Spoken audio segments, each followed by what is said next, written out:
सोलन की रहस्यमय वादियों में हर साल जब शूलिनी मेले की हलचल गूंजती है तो उसके साथ ही उभरते हैं सदियों पुराने सवाल। क्या आप जानते हैं इस मेले के रहस्य, परंपराएं और कहानियां? जब माता शूलिनी से पूछा जाता है कि क्या उन्हें मेला स्वीकार है तो उनकी स्वीकृति या इनकार में भी छुपे होते हैं दैवीय संकेत। और इन सब के बीच यह प्रश्न भी सदियों से गूंज रहा है कि माता का वास्तविक निवास कौन सा मंदिर है। इन्हीं सारे रहस्यों और कहानियों के ताने बाने से बुनी माता शूलिनी के डॉक्यूमेंट्री आज हम आपके सामने लेकर आए हैं, जिसे स्पॉन्सर किया है unique communication, D mall road, Solan.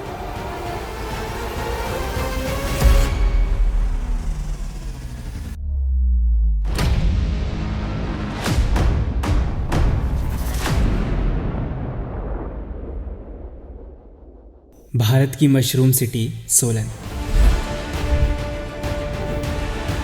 एक ऐसा शहर जहां प्रकृति की गोद में बसी शांति, ऐतिहासिक कहानियों की गूंज और आध्यात्मिक आस्था का अद्भुत संगम देखने को मिलता है। यहाँ की ठंडी हवा, हरे भरे पहाड़ और हर मोड़ पर बसी छोटी छोटी कहानियाँ इसे एक अनोखी पहचान देती है।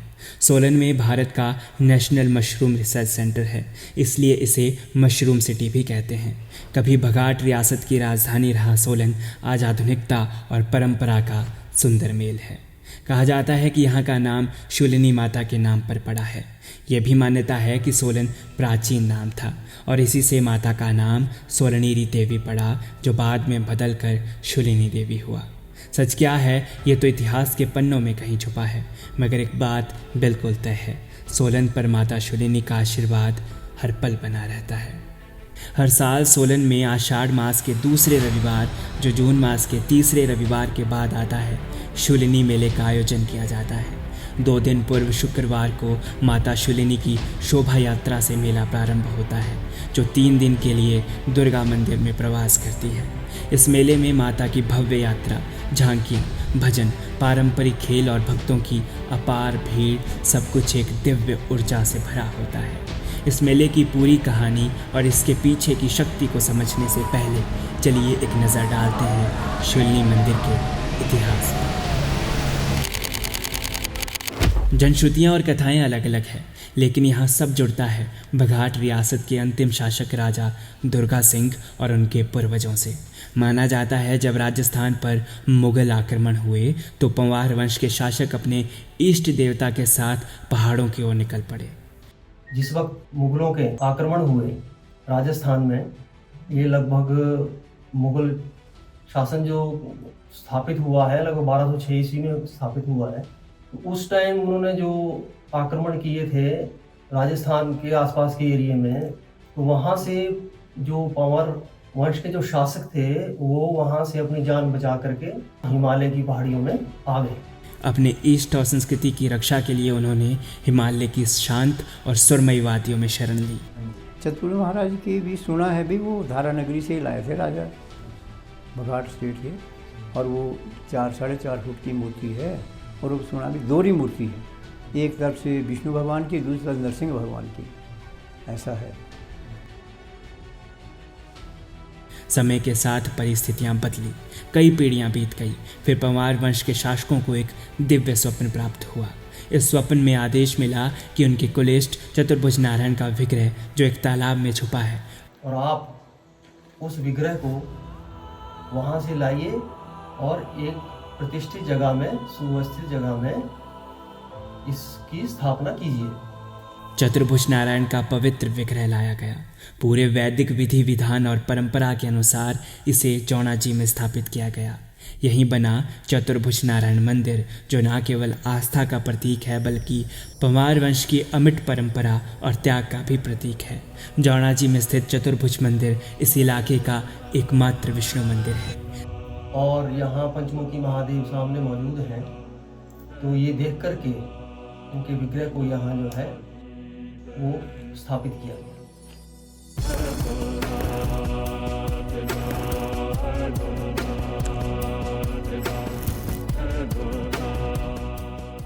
यहाँ साथ ही सीनियर सेकेंडरी स्कूल है, जो कि लगभग 200 मीटर की दूरी पर है, तो 250 मीटर की दूरी के ऊपर।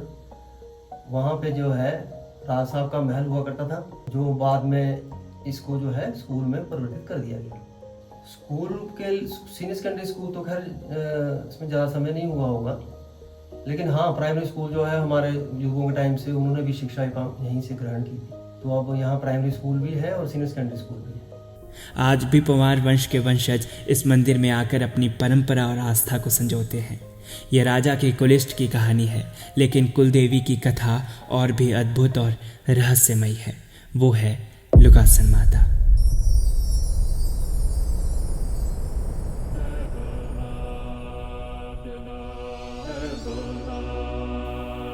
बुजुर्गों के अनुसार लुगासन माता का प्राकट्य एक अलौकिक घटना के रूप में हुआ था। कहते हैं माता बेर के पेड़ के नीचे से प्रकट हुई थी। राजा को स्वप्न में माता ने दर्शन दिए और आदेश दिया कि उन्हें धरती से बाहर निकाला जाए। स्वप्न के बाद राजा ने स्वयं खुदाई करने के बजाय मजदूरों को लगाया। राजा साहब को स्वप्न आया था कि ये दुर्गा जो है भाई मेरे को निकाल यहाँ से, मैं यहाँ हूँ दबी हुई। तो स्वप्न आया, फिर उन्होंने राजा साहब ने भी किसी और को आदेश दे दिया। अब कारदार होते थे उनके, राजा साहब खुद कहाँ लगते थे। तो बोला कि भाई चल तुम निकाल दो इसको। अब जैसे उन्होंने गैंती मारी तो वो माता रानी की यहाँ लग गई।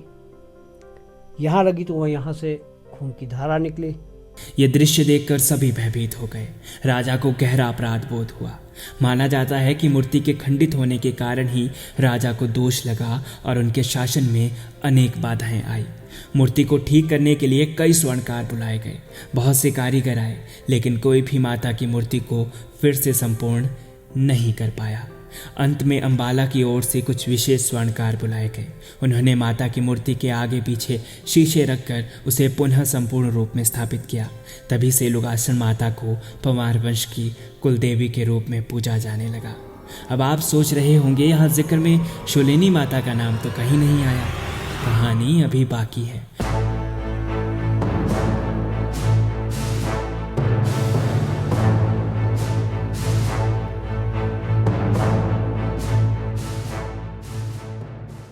और इसमें दो कहानियां प्रचलित हैं।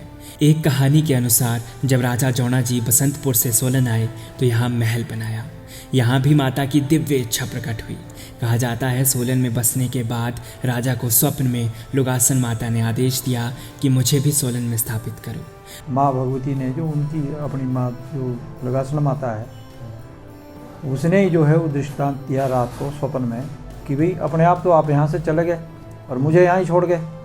तब वो अपनी लुगासन माता को जो है वो यहाँ पर लाए, उसको स्थापित करना चाहते थे।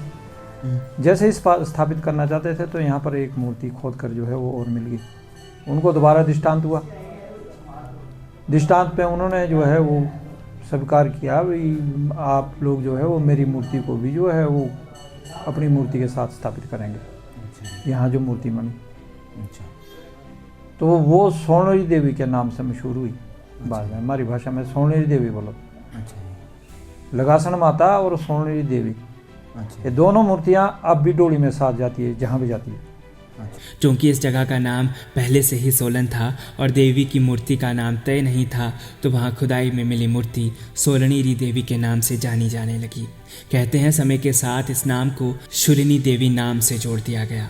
जब लोग पढ़े लिखे हुए तो उसको मंगतराम शर्मा या मंगतराम ठाकुर या और कुछ जो है वो आगे पीछे भी सरनेम लगाते हैं। तो उसी प्रकार से भगवती को भी जो है वो सोनेरी देवी से जो है वो माँ शूलिनी जो है वो लोगों ने नाम जो है वो प्रचलित हो गया। तो शूलिनी के नाम से भगवती बाद में जो है वो प्रसिद्ध हो गई। और इस तरह अस्तित्व में आया ये शूलिनी मंदिर। जहाँ ये मंदिर है उसे सोलन गांव कहा जाता था और आज भी इसे सोलन गांव ही कहा जाता है।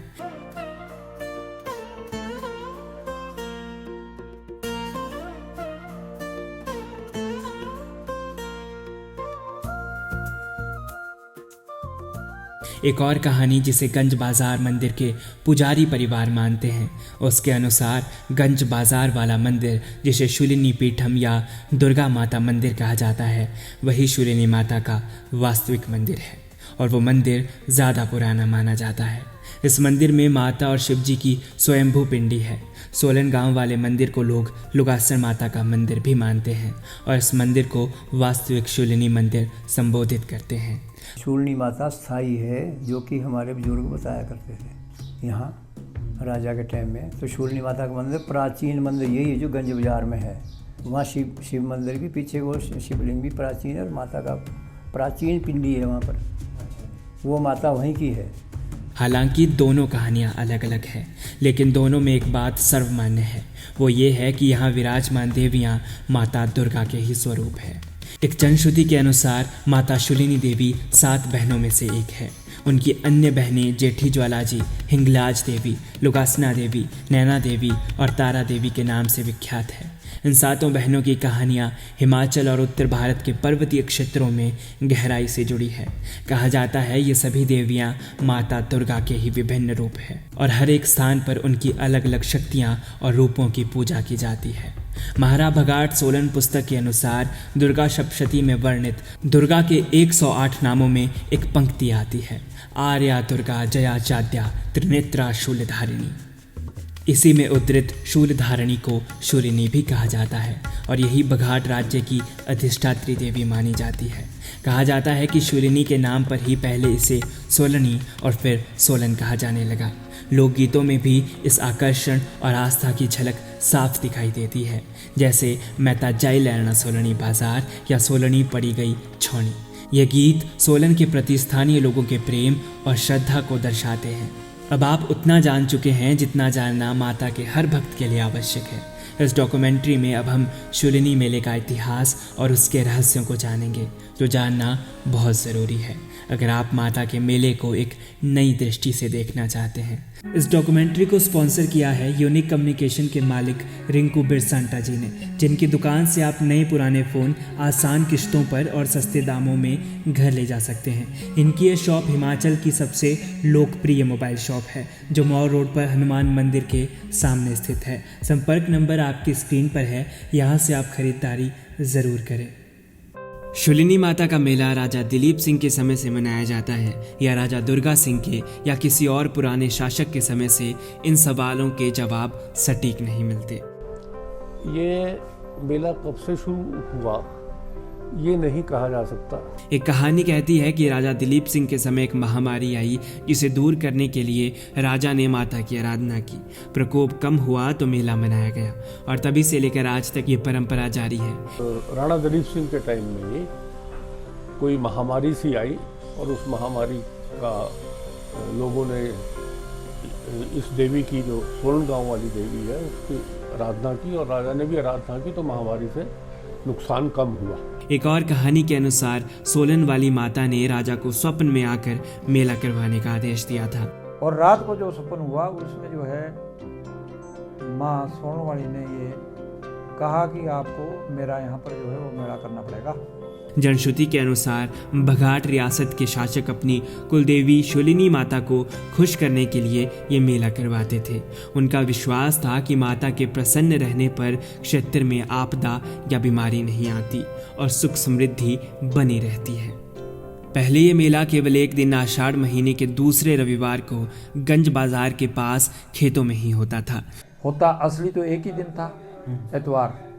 आषाढ़ का जो दूसरा एतवार होता है, जो हमारे यहाँ पर पहाड़ी महीने हैं, आषाढ़ का महीना, तो उसका जो दूसरा एतवार है उसको होती थी कुश्तियाँ। शुक्र शनि एतवार तीनों दिनों वैसे भगवती के फंक्शन होते हैं, पर असली में होता था एतवार के दिन। शुक्र इसके पीछे कोऑपरेटिव के ऑफिस बने हैं। ये एक जगह थी, ये खेत जैसे थे और इनको खाड़ा कहते थे। अखाड़ा से ही शायद खाड़ा छोटा नाम चलता वो हुआ हो, तो वहाँ पर ये मनाया जाता था। सन 1972 में सोलन जिला बनने के बाद इस मेले को राज्य स्तर का मेला घोषित कर दिया गया। इसे 3 दिन तक मनाया जाने लगा ताकि सांस्कृतिक महत्व बना रहे और पर्यटन भी बढ़े। शूलिनी माता का मेला सोलन की आत्मा, उसकी आस्था और सांस्कृतिक पहचान का प्रतीक है। ये मेला प्राचीन परंपराओं और आधुनिक उत्सवों का ऐसा संगम है जो हर वर्ष लाखों श्रद्धालुओं को अपनी तरफ खींचता है। मेले की शुरुआत होती है माता शूलिनी की भव्य झांकी से। माता की पालकी को फूलों और पारंपरिक तरीकों से सजाया जाता है। जब पारंपरिक ढोल नगाड़ों और शहनाइयों की गूंज के बीच माता की पालकी नगर भ्रमण पर निकलती है तो सोलन की गलियां भक्ति की गहराई में डूब जाती है। हर गली में जयकारों की गूंज, हर मोड़ पर उमड़ती भीड़ और हर चेहरे पर आस्था का भाव। ये दृश्य शब्दों में नहीं बल्कि आत्मा में बसने वाला होता है। इस शोभा यात्रा में सिर्फ 2 मूर्तियां नगर भ्रमण के लिए जाती हैं, शूलिनी माता और लगासन माता। इनके अलावा मंदिर परिसर में कई और मूर्तियां भी विराजमान हैं, जिनमें मूर्तियां देवमाली और शिरगुल महाराज की भी है। इन मूर्तियों को रहस्यमय शक्तियों का प्रतीक माना जाता है। कहा जाता है पहले माता की यात्रा केवल गंज बाजार मंदिर तक ही होती थी, जिसे माता का विश्राम स्थल कहा जाता था। यही वो स्थान है जहां माता जब भी बाहर जाती थी तो ठहरती थी। कहा जाता है समय के साथ भक्तों ने निवेदन किया कि माता उन्हें और अधिक दर्शन दे, तब यात्रा को ओल्ड डीसी ऑफिस तक बढ़ा दिया गया। इस यात्रा का एक अत्यंत महत्वपूर्ण पहलू शूलिनी चौक के पास वाली पार्किंग, जिसे आज शूलिनी पार्किंग कहा जाता है, से जुड़ा है। यहाँ पहले राजा का भव्य दरबार सजता था। राजा यहीं से माता की पालकी में सम्मिलित होते थे और यात्रा में आगे बढ़ते थे। इस दृश्य को देखने के लिए लोग दूर दूर से आते थे और ये नगर का गौरव और इतिहास का प्रतीक माना जाता था। शुक्रवार को हवन के साथ पालकी यात्रा की शुरुआत होती है। पहले राजा साहब का यहाँ दरबार था, जहाँ पार्किंग भी है दुर्गा क्लब के नीचे, उसके सामने ही दरबार था। तो राजा साहब वहाँ पर उस पालकी को रिसीव करते थे और उसके बाद ये पालकी यहाँ से चलती हुई चौक बाज़ार, गंज बाज़ार, अपर बाज़ार और पुराना बस स्टैंड से होते हुए पुराने डीसी ऑफिस तक माल रोड से जाती है और वहाँ से ये फिर वापस आती है। वापस आकर पुराना बस स्टैंड तक, जो प्रेमजीज वाला पुराना बस स्टैंड है, वहाँ तक आती है। उससे आगे लोअर बाजार के रास्ते ये मंदिर में पहुँचती है। यही माता 3 दिनों के लिए विराजमान रहती है, भक्तों को दर्शन देती है। जनश्रुतियाँ ये भी कहती है कि माता शूलिनी यहाँ अपनी बड़ी बहन माता दुर्गा से मिलने आती है। पालकी को उठाने का अधिकार केवल कल्याणों को ही प्राप्त होता है। ये वही 22 गांव के लोग होते हैं जिनकी कुल देवी माता शूलिनी है। वे 3 दिनों तक व्रत रखते हैं, जमीन पर सोते हैं, घर गृहस्थी और पेशे से दूर रहते हैं। तीनों दिन लोग व्रत रह के लेते हैं। हमारे जितने भी है, भूमि आसन होता है, पलंग पर कोई नहीं सोता है और घर गृहस्थी से भी जो है वो दूर रहते हैं। और उस दिन जो है जब मेला होता है तो मेले के ये 3 दिन जो है मुख्य रूप से हमारे जो मेन काम होता है, जैसे हम जमींदार किसान वर्ग हैं, आप लोग हल नहीं चलाएंगे, आप लोग घर में जो है वो इस प्रकार के डेली रूटीन के कोई काम जो है वो नहीं करेंगे। 3 दिन तक भगवती का काम होता है। इनके घरों की महिलाएं भी इन दिनों किसी के घर मेहमान बनकर नहीं जाती। शनिवार को सबसे अनोखी और रहस्यमय परंपरा निभाई जाती है। माता से गुर के माध्यम से पूछा जाता है कि क्या आपको मेला स्वीकार है। शनिवार की शाम को भगवती की खेल होती है, उसमें भगवती से पूछा जाता है कि आपको मेला कबूल है, सब जो काम आपकी यात्रा, शोभा यात्रा जो हुई वो ठीक हुई, संपन्न है, संपन्नता है, ये आपने अच्छा किया। तो भगवती की तरफ से शाबाशी भी मिलती है और कई बार जो है वो अपने बच्चों को माँ भगवती लताड़ भी लगा देती है। तो शनिवार के दिन ये होता है, जो जिसका कोई प्रश्न होता है, बिल्ला शिलाई प्रश्न हो सकता है। अब क्योंकि जनता बहुत होती है, किराने भी 250-300 होते हैं, 22 गांव हैं और 22 गांव जो है वो के जो है वो लोग जो है वो आते हैं। जब किसी वर्ष गुरगद्दी पर नहीं बैठ पाते, जैसे परिवार में मृत्यु हो जाए, तब भंडारी, कठारी, सरजई, पुजारी, पुरोहित और अनुभवी कारदार मिलकर हवन में बैठते हैं। वे सब मिलकर एकमत होकर बोलते हैं मेला स्वीकार है। इसके बाद पुरोहित हवन से चावल उठाते हैं और सब में बांटते हैं, माता के खेल को स्वीकार करते हैं। इस पूरी प्रक्रिया को खुमड़ी कहा जाता है। अगर कभी ऐसा भी हो कि माँ भगवती ने पहले ही आदेश दिया है, अगर कभी ऐसा हो कि किसी वजह से जो है माँ भगवती का जो गुर है या देवा है वो स्थान पर नहीं बैठ सका किसी वजह से, तो हमारे यहाँ रिवाज है कि भाई जो 12 भाई फैसला करेंगे वो भगवती को मिलेगा। और इसमें केवल वही लोग भाग लेते हैं जिन्होंने 3 दिन का व्रत रखा होता है। ऐसा भी हुआ है कि 2010 में माता ने मेला स्वीकार नहीं किया था और उस वर्ष 1 दिन का मेला दोबारा आयोजित करना पड़ा। तीसरे दिन यानी रविवार को माता की डोली गंज बाजार से दुर्गा माता मंदिर होते हुए पुनः सोलन गांव में स्थापित कर दी जाती है। यहाँ माता का स्थायी वास होता है और अगले वर्ष की यात्रा की प्रतीक्षा आरंभ हो जाती है। पहले के समय में मेला गंज बाजार के पास के खेतों में बनाए गए अखाड़े में आयोजित होता था। ये जो मेला बनाया जाता था, ये जो गंज बाजार वाली देवी है, इसके पीछे कोऑपरेटिव के ऑफिस बने हैं। ये एक जगह थी, ये खेत जैसे थे और इनको खाड़ा कहते थे, तो वहाँ पर ये मनाया जाता था। कुश्ती इस मेले की शान मानी जाती थी। देश भर के नामी पहलवान जैसे दारा सिंह इस कुश्ती में भाग लेने आते थे। कुश्ती में सारे हिंदुस्तान के जो माने जाने पहलवान थे, जैसे हमने अपनी होश हवास में देखा है, दारा सिंह, जोगिंदर सिंह टाइगर होते थे, एक ऐसे हिंदुस्तान के बड़े बड़े जो नाम थे, उन सब लोगों को हमने देखा। जाओ इसी के साथ ठोडा नृत्य भी मेले का एक प्रमुख आकर्षण था। ये युद्धक शैली पर आधारित नृत्य है जिसमें कलाकार अपने शरीर की ताकत, लय और अनुशासन का अद्भुत प्रदर्शन करते हैं। इस नृत्य की परंपरा महाभारत काल से जोड़ी जाती है, जहाँ के लोग स्वयं को कौरवों पांडवों का वंशज मानते हुए इस नृत्य को खेलते हैं और जीते हैं।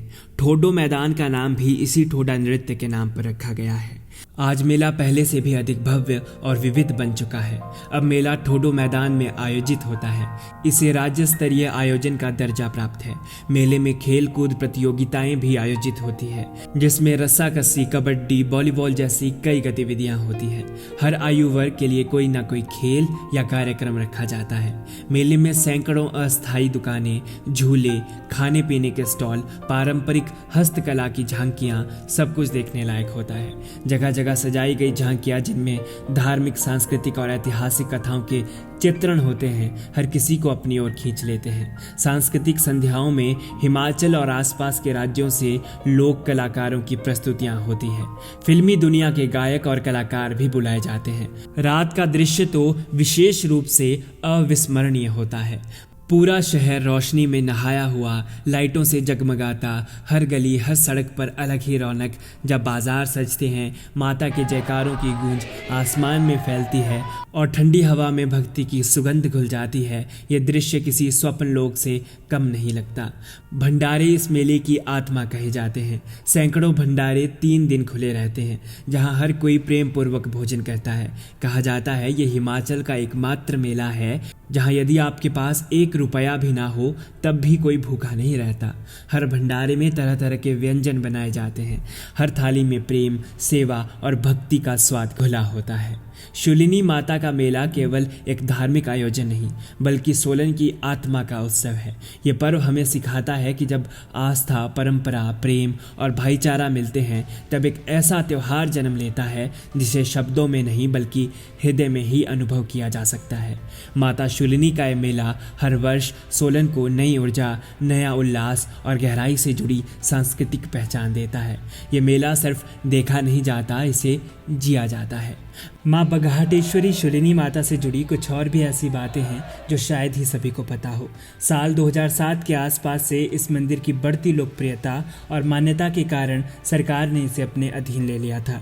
तब से लेकर इसका मुख्य प्रबंधन सरकार ही करती है, जबकि पूजा का काम आज भी पुराना पुजारी वर्ग ही करता है। कहा जाता है कि वर्ष 2008 में एक दुर्भाग्यपूर्ण घटना घटी। चोरी की एक बड़ी वारदात के बाद माता की मूल मूर्ति वहां से गायब हो गई। इस घटना ने पूरे क्षेत्र में गहरा शोक और भय भर दिया था, लेकिन लोगों की आस्था इतनी प्रबल थी कि उन्होंने माता की पूजा और सदियों से आ रही परंपरा को कभी टूटने नहीं दिया। भक्तों की अटूट श्रद्धा और प्रेम ने मिलकर माता की नई मूर्ति की स्थापना की और फिर से वही दिव्यता और ऊर्जा लौट आई, जिसने पूरे सोलन को एक बार फिर से आस्था से जोड़ दिया।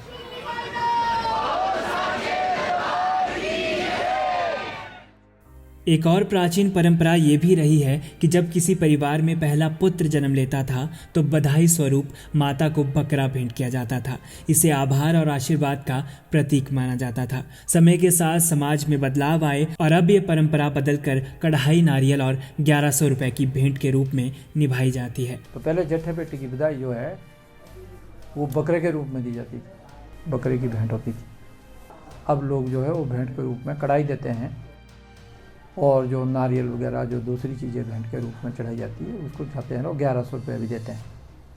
ये परिवर्तन भले ही आधुनिकता की ओर इशारा करता हो, लेकिन इसके पीछे की भावना आज भी उतनी ही पवित्र, गहरी और सजीव है। ये बातें ना केवल माता के प्रति लोगों की गहरी श्रद्धा और अडिग आस्था को दर्शाती है, बल्कि ये भी सिखाती है कि समय भले ही बदल जाए पर परंपराओं की आत्मा और विश्वास कभी कमज़ोर नहीं पड़ता।